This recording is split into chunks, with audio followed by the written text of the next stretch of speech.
ઠેકેદારો એ દેશભાવ રાખ્યો હતો ને તે પછી હું જોડાણો એની સાથે. પરિવારનું સંગઠન હતું, તમારું આયોજન તો હતું જ ના? મારું આયોજન નહોતું, પણ આ કોઈ કોંગ્રેસમાં કામ નહોતા કરતા ને, અહીંના આગેવાનો કાર્યકર્તાઓને કામ કરવું હતું, અહીંના આગેવાનો કામ કરવા નહોતા દેતા, એટલે અમારા ઠેકેદારો, અમારા ઓફિસનો સ્ટાફ, અમારા હિતેશુઓ નારાજ હતા, એટલા માટે એમને આ કામ કર્યું. કોંગ્રેસનો 2017માં કોંગ્રેસે મારી હારે બદલો લીધો, ત્યારે કેમ બધા ક્યાં ગયા હતા? કોંગ્રેસને કેમ પૂછતી નહોતી? જે કોંગ્રેસનું કામ કરતું હતું એમને કેમ ટિકિટ ન આપી? એને ટિકિટ આપી, ન આપી એનો વાંધો નહોતો, આપીને શું કરવા લઈ લીધી?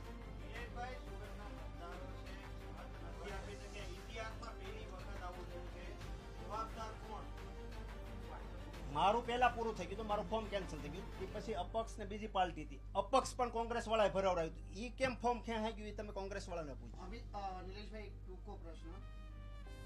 વર્ષ 2017માં